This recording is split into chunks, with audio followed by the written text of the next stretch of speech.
നമസ്കാരം. സമസ്തയിലെ league വിരുദ്ധരും league അനുകൂലികളും തമ്മിലുള്ള ഏറ്റുമുട്ടലും സമസ്തയും ലീഗും തമ്മിലുള്ള ഭിന്നതയും അതിൻ്റെ പാരമ്യത്തിൽ എത്തി നിൽക്കെ മുസ്ലിം ലീഗിൻ്റെ സാമുദായിക സൗഹാർദ്ദ കൂട്ടായ്മ ഇന്ന് ലീഗ് സംസ്ഥാന അധ്യക്ഷൻ പാണക്കാട് സാദിഖ് അലി ശിഹാബ് തങ്ങളാണ് സ്നേഹസദസ് എന്ന പേരിൽ സൗഹൃദ കൂട്ടായ്മ സംഘടിപ്പിക്കുന്നു. സമസ്തയുടെ പരമോന്നത നേതാവ് ജിഫ്രി മുത്തുക്കോയ തങ്ങൾക്ക് സദസ്സിലേക്ക് പ്രത്യേക ക്ഷണം.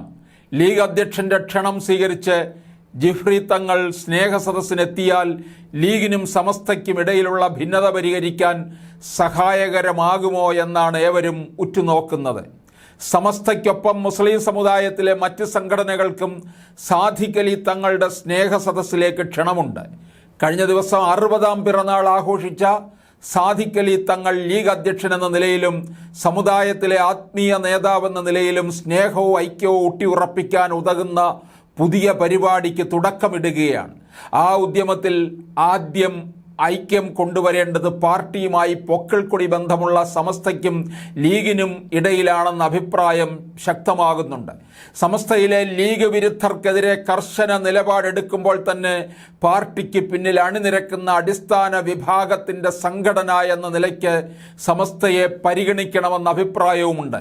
അതുകൊണ്ട് തന്നെ സ്നേഹസദസ്സ് ലീഗ് സമസ്ത ഭിന്നത തീർക്കാനുള്ള അനുരഞ്ജന നീക്കങ്ങൾക്ക് നാന്ദി കുറിക്കുമെന്നാണ് കരുതപ്പെടുന്നത്. പ്രശ്നങ്ങൾ വരും, അതെല്ലാം പരിഹരിക്കപ്പെടുമെന്ന് പ്രതികരിച്ച കുഞ്ഞാലിക്കുട്ടി സമവായ ശ്രമങ്ങളുടെ സൂചന നൽകുന്നുണ്ട്. എല്ലാ കാലത്തും സമുദായത്തിനകത്തുള്ള ഐക്യം നിലനിൽക്കും എന്നും കുഞ്ഞാലിക്കുട്ടി പ്രതികരിച്ചിട്ടുണ്ട്. സമുദായത്തിലെ ഐക്യം നിലനിർത്താൻ ലീഗ് പ്രതിജ്ഞാബദ്ധമാണെന്ന സൂചന കൂടി ഈ പ്രതികരണത്തിൽ നിന്ന് വായിച്ചെടുക്കാം. സമസ്തയിലെ എല്ലാവരെയും സ്നേഹസദസ്സിലേക്ക് ക്ഷണിച്ചിട്ടുണ്ടെന്നും എല്ലാവരും പങ്കെടുക്കുമെന്നുമാണ് കുഞ്ഞാലിക്കുട്ടി പ്രതീക്ഷ പ്രകടിപ്പിച്ചത്. സമസ്തയുടെ മുഖപത്രമായ സുപ്രഭാതത്തിൻ്റെ ഗൾഫ് എഡിഷൻ ഉദ്ഘാടന ചടങ്ങിൽ നിന്ന് ലീഗ് നേതാക്കൾ വിട്ടുനിന്നത് ചർച്ചയായിരുന്നു. നേരത്തെ നിശ്ചയിച്ചതായിട്ടും ഉദ്ഘാടന ദിവസം തന്നെ സംസ്ഥാന കമ്മിറ്റി യോഗം വിളിച്ചാണ് സാദിഖ് അലി തങ്ങളടക്കമുള്ള ലീഗ് നേതാക്കൾ ഗൾഫിലെ പരിപാടിയിൽ പങ്കെടുക്കാതിരുന്നത്. ഇതിൽ സമസ്ത നേതൃത്വത്തിന് നീരസമുണ്ടായിരുന്നു. ഈ നീരസമെല്ലാം തീർക്കാനുള്ള വേദി എന്ന നിലയിലാണ് സമസ്ത നേതൃത്വത്തെ സ്നേഹസംഗമത്തിലേക്ക് ക്ഷണിച്ചിരിക്കുന്നതെന്നാണ് ലീഗ് നേതാക്കൾ പറയുന്നത്. വലിയ രാഷ്ട്രീയ വെല്ലുവിളികൾ നേരിടാനിരിക്കെ സമസ്തയുമായി ഏറ്റുമുട്ടി പോകണമെന്ന ലീഗ് നേതൃത്വത്തിനും താല്പര്യമില്ല.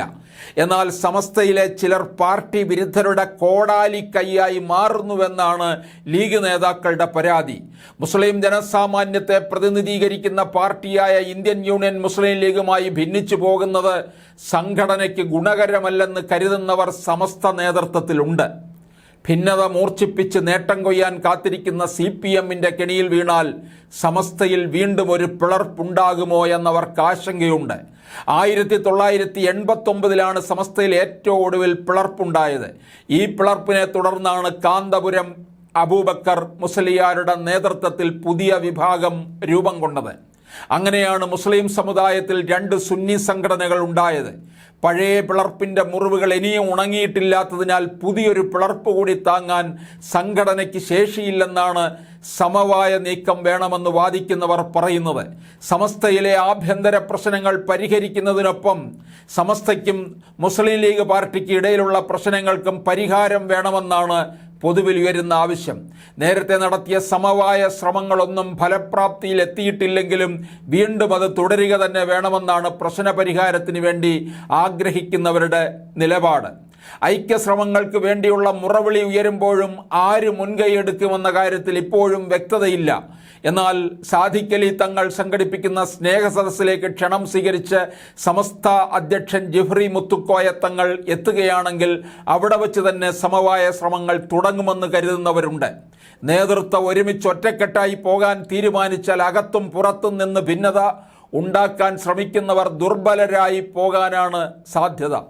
നേതൃത്വത്തിനെതിരെ പരസ്യ വിമർശനം നടത്തിയ സമസ്ത കേന്ദ്ര മുഷവറ അംഗം ഡോക്ടർ ബാഹുദ്ദീൻ നദ്വിക്ക് ലീഗ് നേതാവിൻ്റെ പേരിലുള്ള അവാർഡ് നൽകി ആദരിക്കുന്നതിന് പിന്നിൽ മറ്റ് ലക്ഷ്യങ്ങളൊന്നുമില്ലെന്ന് ലീഗ് നേതാവ് KPA മജീദും പറയുന്നുണ്ട്. ഇതും സമവായ ശ്രമങ്ങളുടെ ഭാഗമായിട്ടാണെന്നാണ് സൂചന.